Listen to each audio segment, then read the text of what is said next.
चाहे कोटान कोट गौओं का दान करो और काशी में जाकर के मत्था रगड़ते रगड़ते अपनी जीवन लीला को वहीं समाप्त कर दो, फिर वे तुमको तुम्हारे गुनाहों की सजा मिलेगी, कोई बच नहीं सकता, क्योंकि एक कर्म भूमि है। यहाँ तुम जैसा कर्म करोगे वैसा फल तुमको मिलेगा। देखिए, इस कर्म भूमि पर कृष्ण भगवान तक नहीं बच पाए थे। उस समय बाली को छिप करके बाण मारा, वही बाली कृष्ण अवतार में बहेलिया बन करके आ गया। कृष्ण भगवान के पैरों में पदम चमकता था, हिरण की आंख समझ करके और बहेलिये ने निशाना मार दिया। और जब पास में आकर के देखा कृष्ण भगवान थे, अफसोस करने लगे, लेकिन कृष्ण भगवान ने उसको समझाया, इसमें तुम्हारा कोई दोष नहीं, उस समय हमने तुमको मारा, आज तुमने हमको मार दिया, हमारा तुम्हारा अदला बदला पूरा हो। कर्म प्रधान विश्व रच राखा, जो जस करे सो तस फल चाखा। ये कर्मों का ऐसा देश है, यहाँ तुम जैसे बीज बोगे वैसी ही फसल काटोगे। धृतराष्ट्र ने कृष्ण भगवान से पूछा कि हे केशव, मैं अंधा क्यों हूँ? मुझे 100 जन्मों की खबर है, मैंने इन 100 जन्मों में कोई ऐसा कर्म नहीं किया जिससे मैं अंधा होता। कृष्ण भगवान ने सिर पर हाथ रखकर कहा, जरा और पीछे जाकर देखो। देखा तो 106 जन्म का कर्म निकला। प्रेमी भाई बहनों, ये कर्मों का बड़ा पेचीदा जंजाल है। बड़े बड़े ऋषि मुनि, बड़े बड़े पीर पैगंबर औलिया, बड़े बड़े देवी और देवता ये कर्मों के जाल में फंस करके धोखा खा गए। कृष्ण भगवान ने उद्धव से कहा, हे उद्धव, ये जो तुम चीता देख रहे हो ये कई बार इंद्र बन चुका। अरे नन्नारियो, जब स्वर्गों का राजा इंद्र वह अपने कर्मों के कारण वह चीता बन सकता है, तो हम दुनिया के जीवों का क्या हाल होगा हम लोग विचार नहीं कर पाते। इसलिए प्रेमी भाई बहनों, अपने कर्मों की तरफ ध्यान दीजिएगा। ये कर्म प्रधान देश है, यहाँ तुम जैसा कर्म करोगे वैसा फल तुमको मिलेगा। बुरा करोगे बुरा नतीजा, अच्छा करोगे अच्छा नतीजा। यदि बुरे कर्म किए नरकों 84 में चले जाओगे, अच्छे कर्म करोगे तो राजा महाराजा बन जाओगे, कर्मों का फल तुमको मिल जाएगा, मुक्ति नहीं मिलेगी। मुक्ति अलग विषय है, कर्म अलग विषय है। प्रेमी भाई बहनों, तुम कर्म करोगे तुमको कर्मों का फल मिलेगा। बुरा किए तो बुरा नतीजा मिल गया, अच्छा करोगे तो राजा महाराजा बन जाओगे, कौमों मजहबों मुल्कों की हुकूमत हासिल कर लोगे, लोहे की जंजीरें उतर जाएंगी, सोने की बेड़ियां पड़ जाएंगी, हाथ से झाड़ू निकल जाएगी, हुकूमत की बागडोर मिल जाएगी। अरे ज्यादा से ज्यादा तुम स्वर्ग वैकुंठ में चले जाओगे, वो भी भोग योनियां हैं, एक निश्चित समय के लिए मिलती हैं। पुण्य कर्म समाप्त हो जाने के बाद में फिर मृत्युलोक में भेज दिया जाएगा। अब वहां से जब नीचे उतारे जाओगे तो किसी बड़े घर में जन्म मिल जाएगा। अब बड़े घर में जन्म लेने के बाद में कौन भला अच्छा कर्म करेगा, फिर बुरे खोटे कर्म किए तो फिर नरकों 84 में चले गए। ऐसे ही आवागमन चलता रहता, लेकिन मुक्ति नहीं मिलती। बिना कर्म कोई काया नहीं, जग बस रहा कर्म के माही। आध्यात्म यही कहता कि जब तक ये जीवात्मा निष्कर्म नहीं हो जाएगी उस परमात्मा को प्राप्त नहीं कर सकती। निष्कर्म कब होगी? जब आप शब्द की कमाई करोगे, क्योंकि शब्द कर्म की रेख कटावे, शब्द शब्द में जाए मिलावे। शब्द वो साबुन है जो तुम्हारे कर्मों की रेख पर मेघ मार देगा, तुम्हारे कर्मों को साफ कर देगा और तुम्हें शब्द दर शब्द, मंजिल दर मंजिल अपने घर वापस पहुंचा देगा। तो प्रेमी भाई बहनों, ये सूरत शब्द नाम की कमाई, जिस वक्त से तुम घंटे और शंख की आवाज को सुनना शुरू कर दोगे उसी वक्त से तुम्हारे कर्मों की सफाई होना शुरू हो जाएगी। तो प्रेमी भाई बहनों, सुमरन ध्यान और भजन नित्य नियम से आप लोग करिएगा और सभी लोग शाकाहारी रहिएगा। शाकाहार का प्रचार अपने अपने क्षेत्रों में आप लोग बराबर करते रहना, ये बहुत बड़ा धर्म का प्रचार प्रसार है। अरे नन्नारियों, सतयुग कैसे आएगा? सतयुग कोई भाषण देने से नहीं आने वाला। सतयुग जब आएगा जब आप लोग धर्म का प्रचार प्रसार करोगे। अरे धर्म का प्रचार प्रसार करने की जिम्मेदारी आप समस्त प्रेमी भाई बहनों की है, ये ठेका कोई साधु महात्माओं का ही नहीं है। अरे प्रेमी भाई बहनों, अरे आप भी तो साधु महात्मा हो, आप किसी साधु महात्मा से कम नहीं हो। साधु महात्मा वो नहीं होते जो टीका लगा लेते हैं या दाढ़ी बाल बढ़ा लेने से कोई साधु नहीं बन जाता, जटाजूट रख लेने से कोई साधु नहीं बन जाता। अरे साधुओं जैसे कर्म होने चाहिए। आप सबसे बड़े साधु अपने मेहनत ईमानदारी का कमाते खाते हो और भजन ध्यान सुमरन करते, जो समय मिलता है उसमें धर्म का प्रचार प्रसार करते, तो आप तो सबसे बड़े साधु हो। अरे प्रेमी भाई बहनों, आपका धर्म बनता है, आपका कर्तव्य बनता है कि अपने गुरु महाराज के संदेशों को जन जन के बीच में पहुंचा दें, क्योंकि आप सभी लोग अपने गुरु महाराज के जलाए हुए दीपक को, अगर एक एक दीपक एक एक गांव में पहुंच जाएगा, ये पूरा गांव प्रकाशवान हो जाएगा, ये पूरा समाज प्रकाशवान हो जाएगा।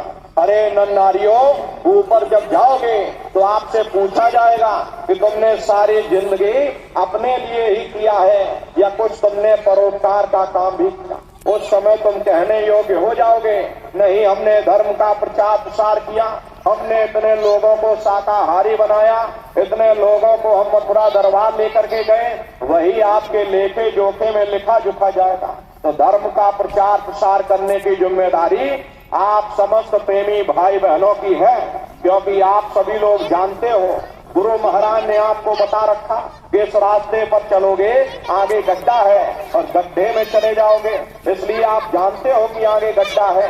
और जानते हुए भी यदि किसी मुसाफिर को हमने नहीं बताया कि भाई ठहर जाओ आगे गड्ढा है, तुम गड्ढे में गिर जाओगे, और वो मुसाफिर यदि गड्ढे में गिर जाता है तो दोष हमको आपको लगेगा, क्योंकि हम लोग जानते हुए भी उसको चिताए नहीं, उसको बताए नहीं। इसलिए प्रेमी भाई बहनों, ये दोष लगेगा। इसलिए आप सभी की जिम्मेदारी है कि आप सभी लोग अपने गुरु महाराज के संदेशों को गांव गांव घर घर तक पहुंचाइएगा। प्रेमी भाई बहनों, प्रत्येक सत्संगी प्रेमी भाई बहन एक एक गांव को गोद ले ले, एक एक गांव की आप लोग जिम्मेदारी उठाइए कि भाई हम इस गांव की जिम्मेदारी उठाते हैं। हम गांव गांव घर घर जाकर के लोगों से प्रार्थना करेंगे, उनको शाकाहारी बनाएंगे और उनको मथुरा दरबार लेकर के आएंगे। अगर आपके सहयोग से वो लोग शाकाहारी हो जाते हैं, वो भजन ध्यान सुमरन करने लग जाते हैं, उनके भी जीवात्मा का कल्याण होगा, इसका पुण्य फल आपको भी प्राप्त होगा। ये बहुत बड़ा धर्म का प्रचार प्रसार है। और यही तो गुरु महाराज कह करके गए थे, बच्चों तुम गांव गांव में भजन केंद्र की स्थापना करो, गांव गांव में सत्संग होने लग जाए। जब गांव गांव में सत्संग होने लग जाएगा, जब गांव गांव में भजन होने लग जाएगा, जब गांव बदल जाएगा, ये पूरा समाज बदल जाएगा। इसलिए प्रेमी भाई बहनों, आप सभी की जिम्मेदारी है कि आप सभी लोग गांव गांव गोद लेकर के गांव गांव में नई संगत को तैयार करिए, उनको शाकाहारी बनाइए, शाकाहारी का समूह बनाइए, अच्छे लोगों की टीम तैयार करिए, उनको दरबार में लेकर के आइए।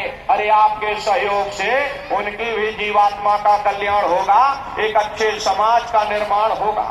तो प्रेमी भाई बहनों, आप सभी लोग धर्म के प्रचार प्रसार में अपने तन से योगदान दीजिएगा। ये बहुत बड़ी परमार्थी सेवा है। अरे अपने लिए तो हर कोई जी लेता है, जानवर भी अपने लिए पेट भर लेते, अपना पेट जानवर भी पाल लेते हैं, बाल बच्चे जानवर भी पैदा कर लेते, लेकिन कोई ऐसी अनोखी चीज जो केवल तुम मनुष्य शरीर के द्वारा कर सकते, वो केवल परमात्मा की भक्ति है और धर्म का प्रचार प्रसार है। प्रेमी भाई बहनों, उस मालिक ने तुमको ये मौका इसीलिए दिया ताकि तुम जीते जी कुछ अपनी जीवात्मा के कल्याण के लिए कुछ विचार कर लो और समय मिले धर्म का प्रचार प्रसार कर लो। तो प्रेमी भाई बहनों, आप सभी लोग अपना अपना योगदान धर्म के प्रचार प्रसार में दीजिएगा ताकि एक अच्छे समाज का निर्माण हो सके। और देखो प्रेमी भाई बहनों, हमारे गुरु महाराज के गुरु महाराज यानी पूज्य दादा गुरु महाराज, हमारे गुरु महाराज ने अपने गुरु की याद में मथुरा आश्रम पर बहुत विशाल मंदिर बनवाया। और गुरु महाराज बराबर कहते थे, बच्चा, मंदिर का जीता जागता देवता वहाँ बैठकर बरकत बांट रहा, वहाँ कोई रुपया पैसा नहीं चढ़ाया जाता, कोई चंदा चुटकी नहीं चढ़ाई जाती। अरे आप लोग आइए, मंदिर के देवता के सामने अपनी एक बुराई को चढ़ा दीजिए। वहाँ बुराई चढ़ाई जाती है कि हम आज से मांस मछली नहीं खाएंगे, मांस से अंडा शराब का सेवन नहीं करेंगे, आप अपनी एक बुराई चढ़ा दो, आपकी एक मनोकामना पूरी होगी। ऐसा वरदानी मंदिर गुरु महाराज ने अपने गुरु की याद में बनाया। तो उन्हीं की याद में ये पावन भंडारे का कार्यक्रम 11 दिसंबर से और 15 दिसंबर तक मथुरा आश्रम पर मनाया जाएगा। तारीख आप लोग याद रखिएगा, 11 दिसंबर से और 15 दिसंबर तक ये पावन पुनीत भंडारे का कार्यक्रम होगा। तो आप सभी प्रेमी भाई बहन इस भंडारे के अवसर पर सब परिवार सादर आमंत्रित हैं। आप लोग अवश्य ही पधारिएगा और अपने अपने बच्चों को भी साथ में लेकर के आया करो। ये सबसे बड़ी गलती आप लोग यही करते हो, ये अकेले अकेले चल पड़ते कि चलो हम चलेंगे, अरे हम भजन करेंगे, पूजा पाठ करेंगे। इन बच्चों को क्या जरूरत जाने की है? ये छोटे छोटे बच्चे हैं, इनकी पढ़ाई लिखाई का ही समय है, अरे इनको पढ़ने लिखने दो, अरे हमारी तो उम्र हो गई, चलो हम भजन करेंगे। ये सबसे बड़ी आपकी गलती है। अरे प्रेमी भाई बहनों, पढ़ाई लिखाई जरूरी है, हम ये बात मानते हैं कि आज के समय में शिक्षा बहुत जरूरी है। हमको भी गुरु महाराज ने पढ़ाया लिखाया, 10वीं किया, फिर 12वीं किया, फिर BA किया, फिर LLB करके वकील बने। गुरु महाराज ने हमको भी शिक्षा दिलाई। लेकिन प्रेमी भाई बहनों, पढ़ाई लिखाई संस्कार कोई MA BA की डिग्री करने से नहीं पढ़ते, संस्कार कोई डिप्लोमा करने से नहीं पढ़ते। अगर MA BA की डिग्री करने से बच्चों के अंदर संस्कार पड़ जाते तो हिंदुस्तान में इतने वृद्धाश्रम न खोलने होते, इतना भ्रष्टाचार हिंदुस्तान में न फैला होता। अरे संस्कार पढ़ेंगे, महात्माओं के वचनों से संस्कार पढ़ेंगे, सत्संग के माध्यम से। ये बच्चे देश के भविष्य हैं। एक अच्छे समाज के निर्माण के लिए बच्चों के अंदर अच्छे संस्कार डालना इस समय की बहुत बड़ी मांग है। इसलिए अपने अपने बच्चों को भी बराबर दरबार में लाते ले जाते रहना, बराबर सत्संग में उनको भी लाते ले जाते रहिए। और जब घर में तुम्हारे बच्चे हो, सामूहिक रूप से अरे घर में पूजा पाठ प्रार्थना किया करो। उन बच्चों को ही जिम्मेदारी सौंप दो कि चलो बच्चों तुम एक प्रार्थना गाओ, पीछे से हम एक प्रार्थना करेंगे। फिर गुरु महाराज की कोई पुस्तिका, गुरु महाराज के वचन वाणियों की किताब उन बच्चों को सौंप दो कि चलो बच्चों एक वचन एक पन्ना गुरु महाराज के वचन जरा हमको सुनाओ। अब वो बच्चे सुनाएंगे, उनके भी कुछ दिल दिमाग में बैठेगा और आप भी बैठ करके गुरु महाराज के वचन सुनिएगा। फिर उन्हीं बच्चों को भजन ध्यान सुमरन पर बैठाओ। प्रेमी भाई बहनों, बच्चों को संगत की सेवाओं में जोड़ो। अरे प्रेमी भाई बहनों, इन बच्चों को शाकाहारी के प्रचार में अपने साथ लेकर के जाओ। अब ये छोटे छोटे बच्चे जब समाज के बीच में उतरेंगे और जब समाज से कहेंगे कि भाई मांस खाना बुरी बात है, शराब पीना बुरी बात है, समाज पर कितना गहरा असर पड़ेगा। तो देखो ये छोटे छोटे बच्चे और हमको समझाने आए हैं कि शराब पीना बुरी बात है और मांस खाना बुरी बात।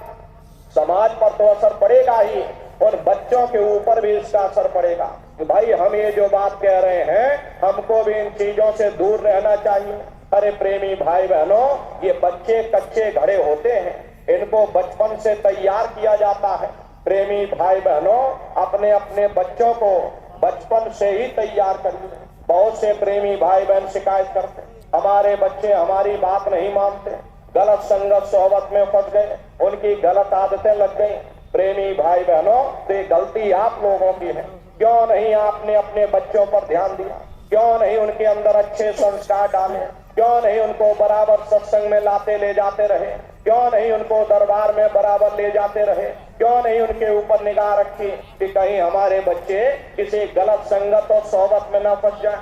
तो प्रेमी भाई बहनों, बच्चों को बचपन से तैयार करो, उन पर निगाह रखो, कहीं बच्चे किसी गलत संगत सोहबत में न जाने पाए। तो बचपन से ही जब बच्चों के अंदर अच्छे संस्कार पड़ेंगे, ये बच्चे देश और समाज का नाम रोशन करेंगे, माँ बाप का नाम रोशन करेंगे। तो प्रेमी भाई बहनों, अपने अपने बच्चों को भी बराबर दरबार में लाते ले जाते रहिएगा, बराबर भजन ध्यान सुमरन पर उनको बैठाते रहिएगा।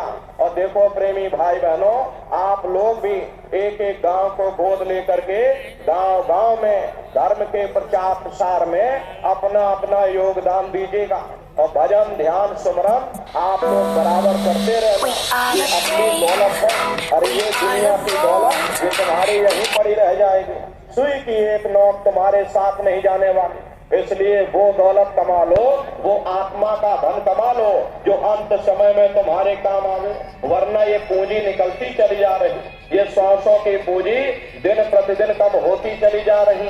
एक समय ऐसा आएगा ये बुलबुला फूट जाएगा, फिर कोई तुमको याद करने वाला नहीं रहेगा। इसलिए समय रहता